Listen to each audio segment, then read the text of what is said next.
Hello students, आज हम acid base and salt वाला चैप्टर कर रहे हैं।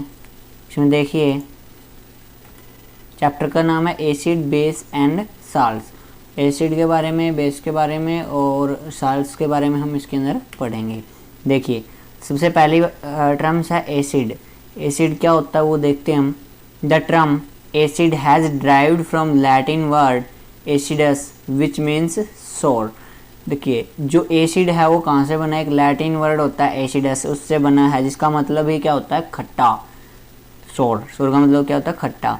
These are the substance which have sour taste. इसका मतलब क्या हो गया, ये ऐसे सब्सटेंसेस होते हैं जिनका जो टेस्ट है वो कैसा होता है, खट्टा होता है। They turn blue litmus solution red. ये क्या कर देते हैं, ब्लू लिटमस को किस में बदल देते हैं, रेड में बदल देते हैं। किस में बदल देते हैं, ब्लू को रेड में। देखो एसिड लास्ट में क्या आ रहा है, डै, तो कैसा बना देंगे, अपने जैसा बना देंगे, मतलब रेड बना देंगे। डी आ रहा है इसमें भी लास्ट में, इसमें भी डी आ रहा है लास्ट में। कैसे अपने जैसा बना देंगे, रेड बना देंगे। किसको, अब रेड है, रेड को तो बनाएंगे नहीं, तो ब्लू को ही बनाएंगे, तो ब्लू को रेड बना देते हैं लिटमस पेपर को या लिटमस सॉल्यूशन को। They give H+ ion in aqueous solution. Aqueous solution में कौन सा आयन देते हैं, ये H+, मतलब जब इनको पानी में भिगोया जाता है, पानी में डाला जाता है, तब ये कौन सा आयन देते हैं हमें, H+ आयन देते हैं। स्ट्रॉन्ग एसिड कौन कौन से हैं, HCl, जिसको बोलते हैं हम हाइड्रोक्लोरिक एसिड।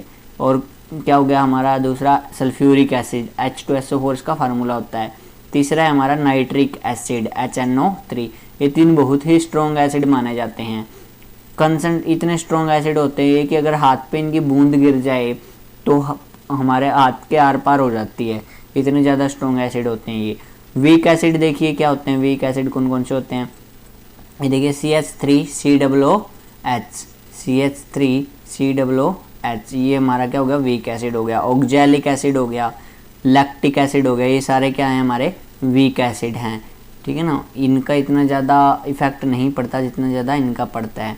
कंसनट्रेटेड एसिड कौन से हो गए, having more amount of acid plus less amount of water. Concentrated acid वो होते हैं जिनमें ज़्यादा मात्रा में तो एसिड होता है और कम मात्रा में क्या होता है, पानी होता है। डाइल्यूट एसिड कौन से होते हैं, having more amount of water, जिनमें पानी ज़्यादा होता है और एसिड क्या होता है, कम होता है। ऐसे एसिड्स क्या कहलाते हैं, ऐसा सॉल्यूशन क्या कहलाता है, डाइल्यूट एसिड कहलाता है। चलिए नेक्स्ट स्लाइड देखिए। बेसिस, बेसिस क्या होते हैं, these are the substance which are bitter in taste. देखो वो क्या होते थे, सोर इन टेस्ट होते थे, खट्टे होते थे टेस्ट में। ये कैसे होते हैं, कड़वे होते हैं टेस्ट में। एंड सोपी इन टच, और टच करने में कैसे होते हैं, साबुन के जैसे होते हैं, सोपी टच होता है इनका। They turn red litmus solution blue. देखो अपने जैसा बना देंगे, लास्ट में क्या है, ई, और कौन से कलर के लास्ट में ई आता है, ब्लू के कलर में आता है। वहाँ पे रेड बना रहे थे, ये क्या बना देंगे, ब्लू बना देंगे। रेड को कैसा बना देंगे, अपने जैसा, यानी कि ब्लू बना देंगे। They give OH- ion in aqueous solution. हाइड्रोक्साइन बोलते हैं इसको, हाइड्रोक्साइन। तो कौन सा आयन उत्पन्न करते हैं ये एक्वस सॉल्यूशन में, पानी में घोलने पर कौन सा आयन देते हैं, OH-, OH नेगेटिव आयन देते हैं। स्ट्रॉन्ग एसिड कौन कौन से होते हैं, NOH, NaOH, sodium hydroxide, potassium hydroxide, के किसका सिंबल होता है, पोटेशियम का, पोटेशियम हाइड्रोक्साइड, और कैल्शियम हाइड्रोक्साइड। ये सारे क्या होते हैं, हमारे स्ट्रॉन्ग बेस होते हैं। वीक बेस कौन कौन से होते हैं, NH4OH, NH4OH, ये हमारे किसका एग्जाम्पल है, वीक बेस का एग्जाम्पल है। अल्कलीज किसको बोलते हैं, देखो these are bases which are soluble in water. ऐसे बेस जो पानी में क्या होते हैं, सोल्यूबल होते हैं, पानी के अंदर क्या हो जाते हैं, घुल जाते हैं, उनको हम बोलते हैं अल्कलीज। ठीक है, वो कौन से होते हैं, जो हमारे स्ट्रॉन्ग एसिड होते हैं वही ऐसे होते हैं जो पानी के अंदर क्या हो जाते हैं, सोल्यूबल होते हैं, घुल जाते हैं, उनको हम क्या बोलते हैं, एल्कलीज बोलते हैं। साल्ट, देखो साल्ट क्या होता है, these are the compounds which formed from reaction of acid and base. Acid और बेस की जब रिएक्शन होती है तो जो कंपाउंड हमें मिलता है उसको बोलते हैं हम साल्ट। ठीक है, एग्जाम्पल हो गया NaCl, सोडियम क्लोराइड, जिसको हम नमक भी बोलते हैं साधारण भाषा में। साधारण जो नमक होता है उसका फार्मूला क्या होता है हमारा, NaCl, सोडियम क्लोराइड। और KCl हमारा क्या होता है, पोटेशियम क्लोराइड। नेक्स्ट देखिए इंडिकेटर। इंडिकेटर क्या होते हैं? These are the substance which change their colour smell in different type of substance. ऐसे कुछ सब्सटेंस जो क्या करते हैं अपना कलर या स्मेल चेंज करके कलर और स्मेल चेंज करके बताते हैं कि जो सब्सटेंस है वो कैसा है। अपना या तो कलर चेंज कर लेते हैं या फिर अपनी स्मेल चेंज कर लेते हैं, या फिर जो कंपाउंड होता है हमें लगता है कि उस कंपाउंड की स्मेल और कलर चेंज हो गया है, उन्हीं सब्सटेंसेस को हम क्या कहते हैं? इंडिकेटर कहते हैं, जो हमें इंडिकेट करके बताते हैं कि जो सब्सटेंस है वो एसिड है, बेस है, या फिर किस तरह का जो है सॉल्यूशन है हमारा। देखिए इंडिकेटर कितने प्रकार के होते हैं? 3 प्रकार के होते हैं। Natural indicator, synthetic indicator, olfactory indicator. Olfactory indicator देखो, नेचुरल जो हमें प्रकृति से मिले हैं ऐसे इंडिकेटर को हम बोलते हैं नेचुरल इंडिकेटर। जैसे हमारा हो गया लिटमस, ठीक है। लिटमस क्या करता है? देखो, red smell colour in acidic solution. देखो एसिड अपने जैसा बना देंगे, रेड बना देंगे। देखो, और ये जो बेसिक है कैसा बना देंगे? ब्लू बना देंगे। ब्लू को भी ब्लू बना देंगे और रेड को भी ब्लू बना देंगे। और ये क्या करेंगे? रेड को भी रेड रहने देंगे और जो ब्लू है उसको क्या कर देंगे? रेड बना देंगे, जो एसिड होते हैं। देखो रेड कैबेज लीफ एक्सट्रैक्ट, जो लाल गोभी होती है उसके वो क्या करती है? एसिडिक सॉल्यूशन में रेड हो जाती है और बेसिक सॉल्यूशन में क्या हो जाती है? ग्रीन हो जाती है। उसकी जो पत्ती है वो क्या हो जाती है? एसिडिक सॉल्यूशन में तो क्या हो जाएगी? रेड हो जाएगी और बेसिक सॉल्यूशन में ग्रीन हो जाएगी।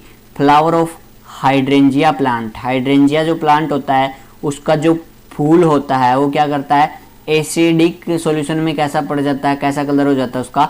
ब्लू हो जाता है। लेकिन बेसिक सॉल्यूशन में उसका कलर कैसा हो जाता है? पिंक हो जाता है।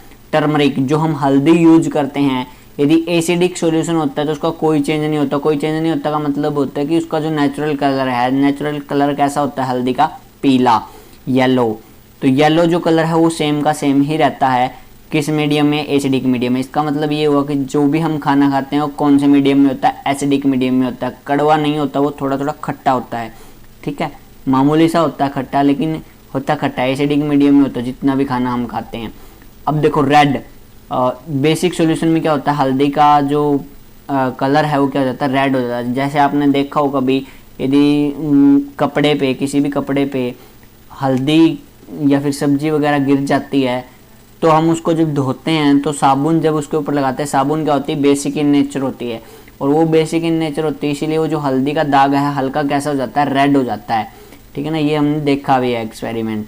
सिंथेटिक इंडिकेटर कौन से होते हैं? जो मानव निर्मित इंडिकेटर है, जो हमने लैब में बनाए हैं टेस्ट करने के लिए, वो क्या कहलाते हैं? हमारे सिंथेटिक इंडिकेटर कहलाते हैं। इसका सबसे महत्वपूर्ण एग्जाम्पल जो है वो है हमारा फिनोफ्थलीन। ये क्या करता है? देखो एसिडिक मीडियम में क्या रहता है? कलरलेस ही रहता है।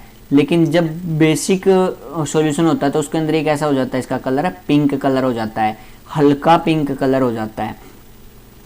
बहुत ही महत्वपूर्ण इंडिकेटर है ये, हर लेबोरेटरी में मिल जाता है आसानी से। मिथाइल ऑरेंज क्या होता है? मिथाइल ऑरेंज क्या होता है? एसिडिक मिथाइल ऑरेंज एक ऐसा इंडिकेटर है जो क्या करता है? एसिडिक मीडियम में तो क्या हो जाएगा? रेड हो जाएगा। एसिडिक मीडियम में क्या हो जाएगा? रेड हो जाएगा। और बेसिक में क्या हो जाएगा? येलो हो जाएगा। बेसिक में येलो। देखो मिथाइल, YL आ रहा है, येलो, YL येलो कलर बन जाएगा किसमें? बेसिक सॉल्यूशन में, ठीक है। यहाँ से देखो ओल्फैक्टरी इंडिकेटर। ओल्फैक्टरी इंडिकेटर कौन से होते हैं? जो हमें जैसे सब्जियां वगैरह है या फिर जो टेस्ट से पता चलते हैं वैसे जो इंडिकेटर होते हैं। ओल्फैक्टरी का मतलब होता है जीभ के स्वाद से पता चलने वाले जो होते हैं वो क्या कहलाते हैं? हमारे ओल्फैक्टरी इंडिकेटर कहलाते हैं। ओनियन, देखो प्याज, कैरेक्टरिस्टिक्स क्या होती है इसकी? स्मेल, ठीक है ना। एसिडिक मीडियम में इसकी कोई स्मेल नहीं होती, लेकिन एसिडिक मीडियम में क्या होती है? इसकी स्मेल अलग होती है, लेकिन बेसिक मीडियम में इसकी स्मेल नहीं होती, बिल्कुल आपने क्या कर देता है? स्मेल होती ही नहीं है इसकी। वेनिला एसेंस, रिटेन स्मेल, कैसी स्मेल होती है इसकी? रिटेन स्मेल होती है। और बेसिक में क्या होता है? इसकी कोई स्मेल नहीं होती। क्लो ऑयल क्या करता है? इसकी भी क्या होती है? रिटेन स्मेल होती है। और बेसिक मीडियम में क्या करता है? ये लॉसेस कर देता है, अपनी स्मेल को क्या कर देता है? लॉस कर देता है, ठीक है। ओल्फैक्टरी ये इतने इंपॉर्टेंट नहीं है पेपर के लिए, दो ही इंपॉर्टेंट होते हैं, नेचुरल और सिंथेटिक, तो इन पे ज़्यादा ध्यान देना है आपको। इनको आप चाहो तो छोड़ भी सकते हो, ये मैंने एक्स्ट्रा पॉइंट रखा है यहाँ पे। नेक्स्ट देखिए chemical property of acid and base. Chemical property of acid and base, देखो रिएक्शन ऑफ मेटल विद, देखो मेटल की रिएक्शन कर रहे हैं हम एसिड के साथ, तो किसी भी एसिड के साथ यदि हम मेटल की रिएक्शन करते हैं तो सबसे पहले क्या बनता है, साल्ट बनता है। सबसे पहले साल्ट बनता है और क्या निकल जाता है, हाइड्रोजन गैस निकल जाती है। चाहे आप कोई भी मेटल ले लीजिए, एसिड के साथ जब आप उसकी रिएक्शन करवाओगे तो साल्ट तो बनेगा ही बनेगा, साथ में क्या निकल जाएगी, हाइड्रोजन गैस आउट हो जाएगी। जैसे ये एग्जांपल दिया हुआ है, हाइड्रोक्लोरिक एसिड की जिंक के साथ रिएक्शन की गई है तो कौन सा साल्ट बनेगा, जिंक क्लोराइड। ये जो जिंक है और क्लोरीन है यहाँ से इसके साथ मिल जाएगा, ये जिंक क्लोराइड बन गया और हाइड्रोजन गैस क्या हो जाएगी, निकल जाएगी। ठीक है, और जब रिएक्शन मेटल की रिएक्शन करवाएंगे हम बेस के साथ तो भी साल्ट तो बनेगा ही बनेगा और क्या हो जाएगा, हाइड्रोजन गैस इसमें भी निकल जाएगी। हाइड्रोजन गैस इसमें भी क्या हो जाएगी, बाहर निकल जाएगी। दोनों में सेम ही है, देखो इसमें भी जब मेटल के साथ रिएक्शन करते हैं तो हाइड्रोजन गैस बाहर निकलती है और साल्ट बनता है, इसमें भी क्या बनता है, साल्ट बनता है और हाइड्रोजन गैस बाहर निकल जाती है। तो देखो यहाँ पे क्या ले रखा है इन्होंने, सोडियम हाइड्रोक्साइड ले रखा है, NaOH सोडियम हाइड्रोक्साइड। जिंक के साथ रिएक्शन की तो क्या बन गया, Na2ZnO2। इसको क्या बोलते हैं हम, सोडियम जिंकेट बोलते हैं। ये जो सब्सटेंस बना है, इस सब्सटेंस का नाम क्या है, सोडियम जिंकेट। और हाइड्रोजन गैस क्या होगी, निकल जाती है बाहर। देखो hydrogen gas released can be tested by burning candle near the bubbles, it burst with pop sound.